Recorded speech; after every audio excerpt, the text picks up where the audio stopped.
The greatest act of worship that the Prophet ﷺ taught us to have at the time of death is husn al-dhan billah, a good opinion of Allah. Abu Yaqub al-Qari said that I saw a tall brown man in my dream who was being followed by a large group. So I asked the people, who is this? And they said, this is Uwais al-Qarni, rahimahullah, the great tabi'i of Yemen. So he said that I followed him in the dream and I said, Awsini, give me advice, yarhamukallah, may Allah have mercy on you. So he then looked at me angrily and kept walking. I said, Awsini, give me advice, I seek guidance, so guide me, may Allah have mercy upon you. So he then turned towards me and he said, seek the mercy of Allah while loving Him.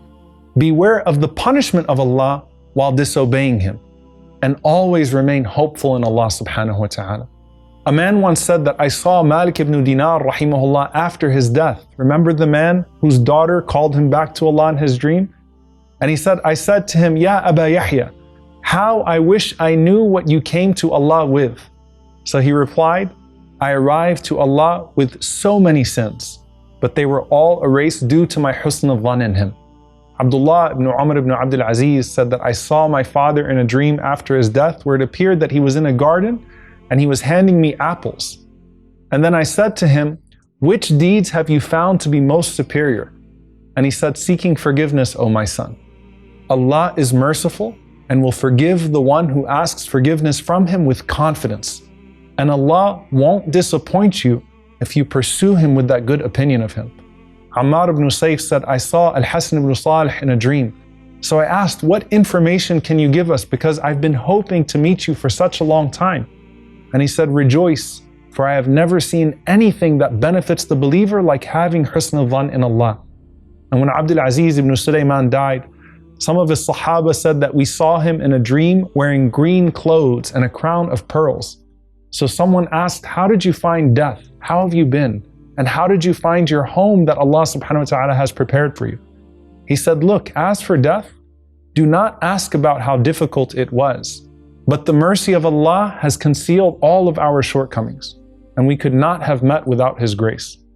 Dear brothers and sisters, as we've gone through all of these punishments of the grave, all of the horrors of the grave, I want you to remember that it was never going to be your deeds that would save you from that station. It was always Allah subhanahu wa ta'ala that you would need to depend upon.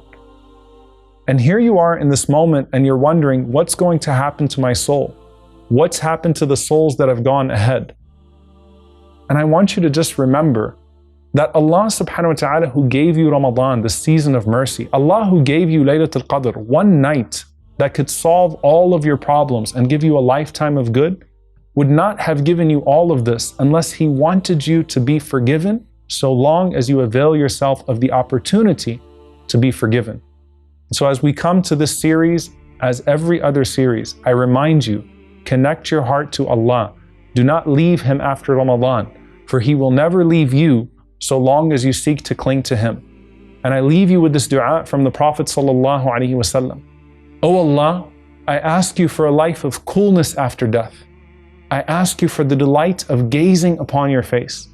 And I ask you for the longing to meet you, but not due to a harmful adversity or fear of a misleading trial.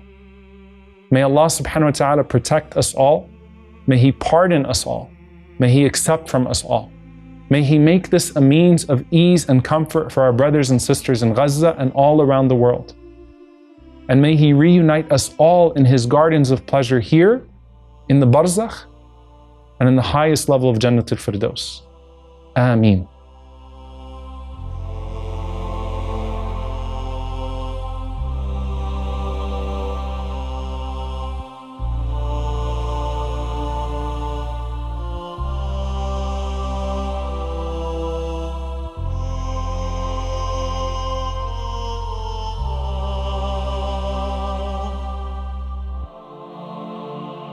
كل يوم أنا الصبح بروح أزورهم في القبر، يعني أساس إنه كأنهم نايمين، بحكي لهم كيف حال كريم يا حبيبتي، بقى تحكي لي يا أيوئي، كيف حالك يا أيوئي، كيف حالك، كيف حالك يا طاري، بدي أطششكو، ما قدرتش أطششكو، ما قدرتش، بقى بدنا نروح أشتري لهم أشياء بعد الحرب، كانوا بدهم بطلبوا مني موز وبطيخ وتفاح، بس ما فيش، من وين أجيب لهم أصلا؟ توعدنا اتفقنا بعد الحرب نخلص نروح على المطعم، أجيب لهم كباب، أجيب لهم شاورما، أجيب لهم فواتح، بس بعد أهل قطاع غزة انحرق قلوبهم كلهم. كل واحد انحرق اولاده قدامه، وانحرقوا بناته، وانحرقوا اهله، انقصف هو، وانحرقت رجله. صديقي بيقول لي انحرقت رجلي وانا قاعد تحت الردم 6 ساعات.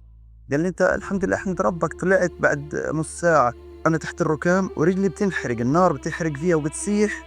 الدنيا ليل ما حدش قادر. بعد 6 ساعات صحيوا من النوم واجوا الاسعاف وشالوني. كيف حرقت قلبها على اولاده؟ 9 اولاد ماتوا، واحد تاني 15 ولد، زوجته واولاده وبناته كله مات.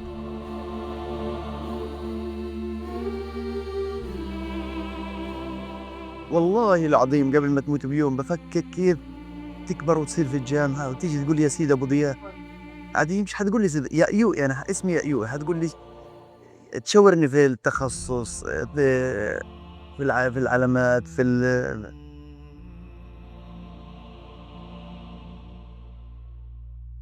الله يجمعني في هذا الجنة.